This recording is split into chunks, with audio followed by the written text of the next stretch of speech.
Alright guys, we're downtown Los Angeles in the fashion district. Gonna do some shopping down here. See what we can find.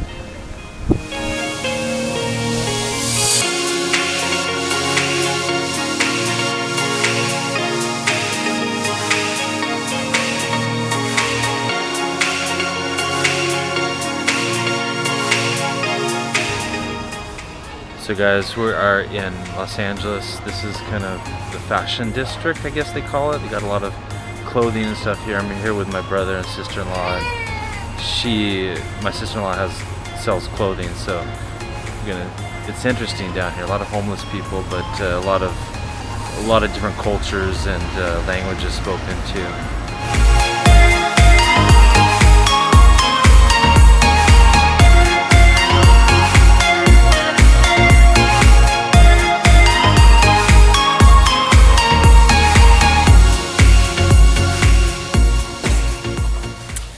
So today we were down at I guess it's called like the fashion district of Los Angeles, and basically my sister-in-law, she sells clothing and things, and so she had gone down there to purchase some stuff, and we went with her. And I guess for me, like, one of the things that was a little bit shocking was just the homeless. I mean, there's so many homeless around there, and it's such a contrast. But at the same time, it's sort of hard. It's hard to understand. They're just like setting up their tents right on the sidewalks and everything. And like coming from Ukraine, we don't really see that in Ukraine, and we do have some homeless people in Ukraine, but they're pretty hidden away. You see them sometimes walking down the street, but not anything like here, where it's just like right there on the street, a tent. And so we were talking about that and just kind of thinking about it a little bit, and I think that what happens is there's two truth principles that are at play here. And the first one is one that's a biblical principle that obviously comes from the Bible, which is that we are called to care for the poor, to help them. There's a lot in the Old Testament about caring, especially for strangers, people which would be people that don't have a lot of means, aren't able necessarily to care for all their needs at the moment. And there's a lot in the Psalms also that talk about how God helps the poor and the downtrodden and things like that.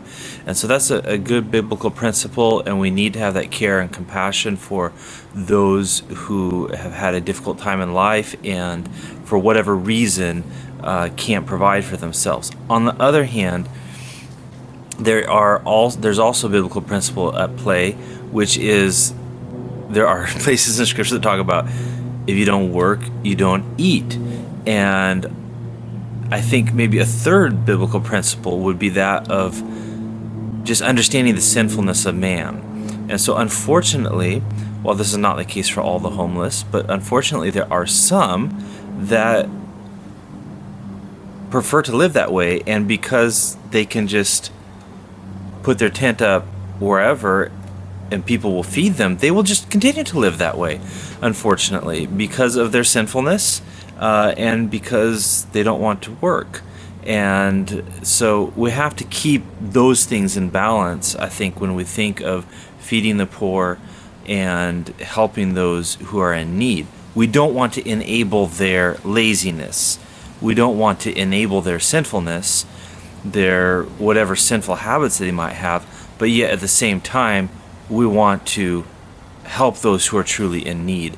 And that's also something that's difficult for us, I guess, at times to keep in balance, even with serving the refugees, which I would say by far the refugees that we have seen in Ukraine, it's a far, far different circumstance than what you see like downtown Los Angeles with the homeless. I mean, the people that we see, they're not on drugs, they're not alcoholics, they're people that had homes and places to live, and they had jobs, but because of a war, they were forced out of those places. In fact, just yesterday when Pastor Fyodor was speaking in Sunday school, he talked about going into this one apartment building to where there were some church members, and they just were bringing like some basic like bread. You know, these weren't homeless people; they had homes, but bringing them some bread.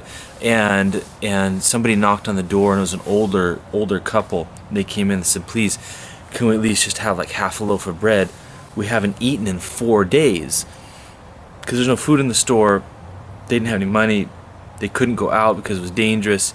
And those are situations where you really see that need, a very real need to feed someone, not feeding someone that's, you know,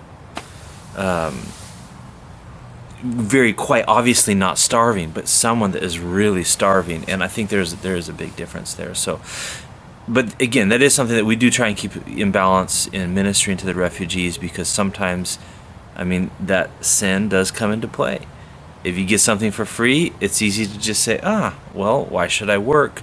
I get those things for free. So we have to promote, or we have to teach that the Bible teaches hard work.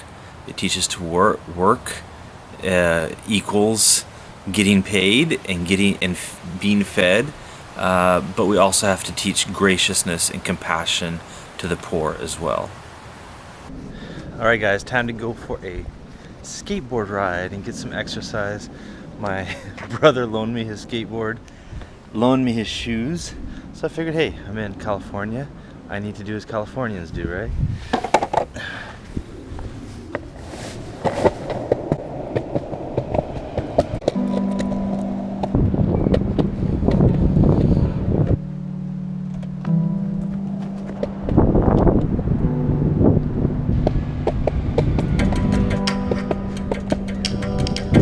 Alright, I think I found what I was looking for. Time to get some exercise. I've not gotten very much exercise at all since we got here, so this will be good.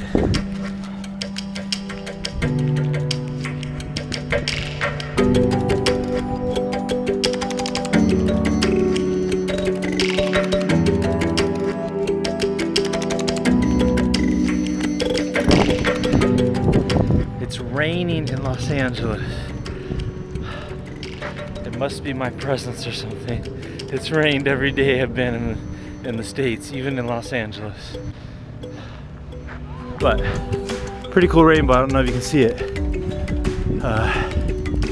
It was brighter just a couple minutes ago, but a nice rainbow put there by God to remind us and give us hope. Okay, guys, that rainbow behind me just keeps getting better and better. Just look at that. Amazing. Just amazing. Wow. Alright, guys, that's it for today. Got my workout in, which I desperately needed after so much sitting in conferences and everything. Plus, got to take a little break along the way and worship God as I marveled at His design in the rainbow. Tomorrow, I will be posting, because I'm going to the pre-conference. It's a missions conference that's put on by John MacArthur's church, Grace Church. So I'll be posting about that tomorrow. So stay tuned. All right, blessings.